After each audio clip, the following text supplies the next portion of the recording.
Good afternoon. और कैसे हैं आप लोग। हमारे चैनल पे अगर नहीं जुड़े हैं तो हमारा चैनल पे जुड़िए, सब्सक्राइब करिए और लाइक करिए और सपोर्ट करिए। तो गाइस, दुबई के विषय में आप लोगों को बता रहा हूँ। तो गाइस, मैं दुबई का पासपोर्ट लगाया, ठीक। तो दुबई का जब मैं भी पासपोर्ट लगाया तो लगभग 70,000 रुपये प्राइस पैसा मेरे से मांगा अर्जेंट। तो 70,000 रुपये पैसा पहले जमा कराया और मेडिकल कराया, अलग से पैसा लगा। और वीसा अप्लाई कराया तो 15-20 दिन लगभग आ गया वीसा। 15-20 दिन में हमारा वीसा आ गया। और जो वीसा था 1 महीना का वीसा था, टूरिस्ट वीसा, जो कि घूमने वाला था। क्योंकि सब झूठ बोलते हैं एम्प्लॉयमेंट वीसा मिलेगा, लेकिन एम्प्लॉयमेंट वीसा नहीं मिलता है, टूरिस्ट वीसा मिलता है। तो गाइस, जब वीसा आ गया, पैसा भी दे दिया, तो हम लोग तो फंस गए, क्योंकि बाद में मालूम चला कि टूरिस्ट वीसा है और पैसा भी जमा कर दिए थे। तो पैसा जमा कर दिए तो किसी तरह तो जाना ही पड़ेगा अब। तो गाइस, जब 15-20 दिन का टाइम मिला, उसके बाद हमारा वीसा आ गया, तो हम तैयारी बनाए। तो मैं बोला हमारा फ़्लाइट लखनऊ से कराना, लेकिन अर्जेंट लोग अपना फ़ायदे के चक्कर में दूर से एयरपोर्ट का टिकट करवाते हैं, ताकि वो लोगों को पैसा बचत हो। तो हमारा पैसा लगभग 70,000 लगा और फ़्लाइट कराया दोस्तों अमृतसर पंजाब से। बताइए, अपना लखनऊ में एयरपोर्ट रहते हुए अमृतसर भेजा, क्योंकि अपना पैसा बचाने के चक्कर में, लालच के चक्कर में। तो दोस्तों, मैं 2-3 दिन पहले अपना तैयारी बनाया अमृतसर जाने के लिए। फिर अमृतसर पहुंचा, फिर वहाँ पे हम लोग गया तो 15-20 हज़ार रुपये एडवांस पैसा अपने जेब में रखा था, खर्चा दोनों साइड का खर्चे के लिए, यहाँ के लिए खर्चा, दुबई का खर्चा, ताकि तुरंत जाने के बाद काम नहीं मिलता है, इसलिए थोड़ा पैसा रखना पड़ता खर्चा वर्चा। गाइस, जब अमृतसर एयरपोर्ट पे पहुंचा तो वहाँ पे हम लोग होटल बुक कराया, उसका भाड़ा दिया, खाना खाया, अलग से पैसा दिया। फिर वहाँ 2-3 दिन वेट किया। फिर यहाँ से फ़्लाइट हुआ अमृतसर से। तो अमृतसर से फ़्लाइट हुआ हम लोगों का रात में। फिर हम लोग पहुँच गए 3 घंटे में, 3.5 घंटे में पहुँच गए दुबई दोस्तों। फिर वहाँ पे जब हम लोग गया तो अर्जेंट का नंबर दिया था, तो अर्जेंट का नंबर लगाया गया तो अर्जेंट फ़ोन नहीं उठा रहा है, बोलता उसका मोबाइल फ़ोन नहीं उठा रहा है। फिर मैसेज डाला व्हाट्सएप से, बोलता है कि एक काम करो, तुम लोग टैक्सी करके फला जगह आ जाओ। तो उसने अपना जगह का नाम दिया। फिर वहाँ पे हम लोग गया। तो फिर वहाँ पे जब गया तो हम लोग उसके रूम पे पहुँचे। वहाँ का गर्मी बहुत हार्ड रहता है दुबई का। जब वहाँ हम लोग पहुँचे तो गए होटल से खाना वाना खाए अपने पैसे का। वहाँ पे खाना वाना नहीं खिलाते हैं, अपने पैसा का खाना खाना पड़ता है। तो दोस्तों, ऐसे करते करते लगभग धीरे धीरे 1 महीना बीत गया। अब वीसा का टाइम लगभग 1 ही महीना का रहता है। 1 महीना वीसा रहता है, 10 दिन एक्स्ट्रा रहता है, 40 दिन का वैलिडिटी, ताकि वो टूरिस्ट वीसा रहता है घूमने वाला। तो वीसा एक्सपायर होने वाला था, काम भी नहीं लगा, वीसा भी नहीं लगा। तो हम लोग इधर अर्जेंट को दबाव डाले, फ़ोन किए, बहुत परेशान किया हम लोगों को। तो फिर हम लोगों को पैसा उधर भेजा दूसरा अर्जेंट के पास, फिर ओमान भेजा बस से। फिर हम लोग ओमान बॉर्डर पे गए, तो ओमान बॉर्डर पे हम लोग वीसा इन आउट कराए। फिर इन आउट जब हुआ तो फिर 1 महीना का टाइम बढ़ा। देख लीजिए टूरिस्ट वीसा के हाल है। फिर वहाँ पे जब गए हम लोग तो 1 महीना का टाइम जब बढ़ गया, थोड़ा तसल्ली मिला। फिर उसके बाद दूसरे कंपनी में लेकर गया, फोकट का कंपनी का नाम डालकर, फला जगह का नाम डालकर, फला कंपनी का, और बोला इस कंपनी में काम है, इतना पगार है। तो हम लोग राज़ी हो गए। फिर वहाँ पे लेकर गया कैंप में। तो 15-20 दिन ऐसे खाते खाते, मतलब काम नहीं लगा, वैसे टाइम पास करवा रहा था कैंप में कि ये होगा वो होगा। बहुत आदमी थे, इंडिया का, पाकिस्तान का, श्रीलंका का, अफगानिस्तान का, कई कंट्री, 5-6 कंट्री का आदमी थे। तो लगभग 200-300 आदमी थे। हमारे सामने बहुत आदमी उधर से रोते थे, हर कंट्री का काम नहीं मिलता था, तो बोलते हम लोग फंस गए, क्या करें। हम लोग भी ऐसे फंस गए, क्या किया जाए, मजबूरी है। तो दोस्तों फिर वहाँ से धीरे धीरे 1 महीना गुजर गया, काम नहीं लगा। फिर वहाँ से हम लोग का वीज़ा ख़त्म हो गया। तो जब हम लोगों का 2 दिन वीज़ा का टाइम रह गया, फिर वहाँ से हम लोग मैसेज डाला एजेंट को। फिर यहाँ पे इसने पैसा भेजा दूसरे एजेंट के बाद, फिर वहाँ से हम लोगों का टिकट कराया दुबई से। दुबई से टिकट जब कराया, फिर यहाँ मुंबई आया। मुंबई जब आया, बोलता है तुम आ जाओ यहाँ पे, एम्प्लॉयमेंट वीज़ा तुमको देगा। फिर झूठ बोला।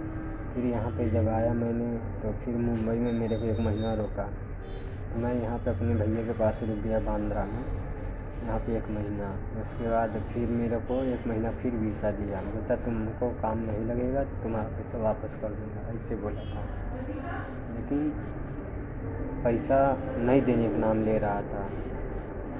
फिर यहाँ से हमारा दूसरा वीज़ा निकाला, तीसरा वीज़ा लिख लीजिए, तीसरा वीज़ा टूरिस्ट का। फिर वहाँ से मुंबई से ट्रेन किया, फिर दिल्ली गया। दिल्ली में 4 दिन रुका, फिर होटल पे। फिर 4 दिन के बाद फिर फ्लाइट हुआ दुबई।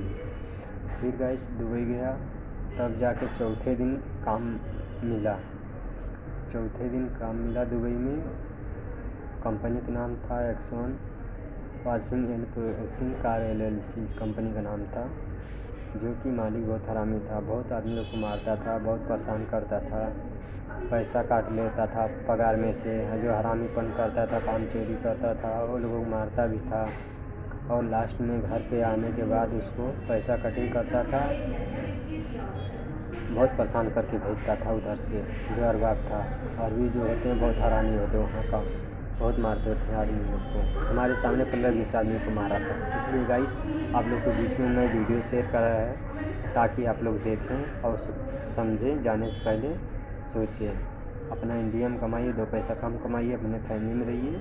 वहाँ जाने के बाद सोचना पड़ता है मैं घर कैसे जाऊँ, क्योंकि पासपोर्ट अपना फंस जाता है गाइस, तो दिमाग काम नहीं करता मैं कैसे क्या करूँ।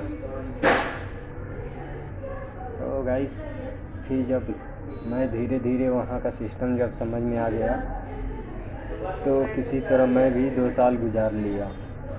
2 साल जब गुजार लिया गाइस, तो जो है मैं भी, मेरे को फोरमैन बोला, जो हमारा 2 साल ख़त्म हो गया, तो फोरमैन 10 दिन पहले मेरे से रिक्वेस्ट करने लगा तुम वीज़ा लगा लो, तुम्हारा 3 महीना पगार दूंगा, 3 महीना छुट्टी दूंगा।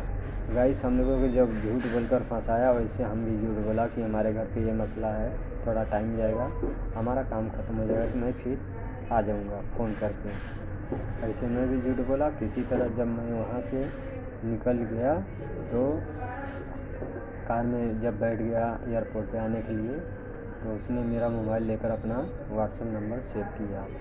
फिर बोला तुमको जब आना होगा तो अपना मैसेज कर देना, मैं तुमको वीज़ा फ्री दूँगा। हम बोला ठीक है। फिर गाइस जब मैं वहाँ से जब निकला, आप सोच लीजिए, मेरे को ये नहीं अनुभव हो रहा है कि मैं घर जा रहा हूँ। अपने 2 साल पौने 3 साल निकाल लिया, लेकिन अफसोस नहीं हुआ कि मैं घर जा रहा हूँ। हम लोग यही अपने मन में सोचते थे कि यही अपना अरबाब मालिक अच्छा रहता तो 2 साल और करके जाते हैं। हम लोग जाते हैं अच्छा अपना लाइफ बनाने के लिए, लेकिन और टेंशन से हम लोग टेंशन से आते हैं। तो वहाँ से जब मैं लिकड़ा एयरपोर्ट पे आ गया, जब फ्लाइट में बैठ गया, मेरे को 3 घंटा लग गया। फिर वहाँ से दुबई एयरपोर्ट से लखनऊ एयरपोर्ट पे आने पर, जब अपना लखनऊ एयरपोर्ट पे पहुँचा, जब जहाज़ से नीचे उतरा, पैर रखा, तब जाके मेरे दिल को थोड़ा तसल्ली आया कि मैं अपना इंडिया में आ गया। सोच लीजिए ऐसा स्थिति है दुबई से वही का, हर कंट्री का। फिर वहाँ से जब मैं गाइस आया, फिर मैं सोचा चलो नसीब ही एक बार नहीं साथ दिया, फिर मैं दोबारा कोशिश किया लगाने के लिए वीज़ा। तो जब मैं दोबारा गाइस लगाया, तो वो भी फ्रॉड हो गया, मेरा 45,000 रुपया फंस गया। देख लीजिए विश्वास, तो विश्वास के ज़रिए मैं भी लगाया, 45,000 रुपया फंस गया गाइस। 2 महीना घर पे बैठा, धीरे धीरे 3 महीना 4 महीना निकल गया, लेकिन वीज़ा नहीं निकला। वो मेरा पैसा फंसा दिया अर्जेंट, और पैसा देने का नाम ही नहीं ले रहा है। तो मैं जिसको पैसा दिया था गाइस, उसको मैं जो है बहुत दबाव डाला, बहुत पुलिस कंप्लेन करने का धमकी दिया, पुलिस से बात भी करवाया, किसी तरह से धमकाते 35,000 रुपया मैं उससे धीरे धीरे निकाल लिया। अभी भी मेरा 10,000 फंसा हुआ है, लगभग 2 साल हो चुका। सोचो, अभी 2 साल हो गया, पूरा पैसा नहीं मिला, अभी 10,000 फंसा है। फिर गाइस मैं एक जगह फिर कोशिश किया, दूसरा जगह बहरीन नहीं, सॉरी, मलेशिया का लगाया गाइस। तो बोला तुम्हारा 10 दिन में वीसा आ जाएगा, तुम 10,000 रुपया पे करो वीसा अप्लाई के लिए। तो गाइस 10,000 रुपया दिया। देख लीजिए, हमारे साथ में जो दुबई में काम करता था लड़का, उसको भेजा था मलेशिया, उसके साथ में मैं भी लगाया। तो उसने ऐसे बोला 10 दिन में तुम्हारा वीसा आ जाएगा और तुम 10,000 रुपया भेज दो, तुमको भी भेज दूँगा। मैं बोला ठीक है, क्योंकि देखिए हमारे साथ में जो बंदा रह के आया उसको भेजा, इसलिए मैं भी उसके साथ में लगाया। तो उसने भी फंसा दिया, बोलता वीसा नहीं लिखा रहा है, थोड़ा टाइम जाएगा। ऐसे करते करते गाइस मैं 1 साल पे घर पे रह गया, कहीं नहीं जा पाया, न बाहर कमा पाया और नहीं कर्जा में लगते चल गया। तो गाइस फिर वहाँ से किसी तरह रिजेक्ट कैंसिल कराया, वो भी पैसा मेरा फंस गया, अभी पैसा नहीं मिला, वो भी 2 साल हो गया। तो फिर मैं सऊदी का लगाया गाइस, वहाँ के 2 जगह कैंसिल करके फिर सऊदी का लगाया।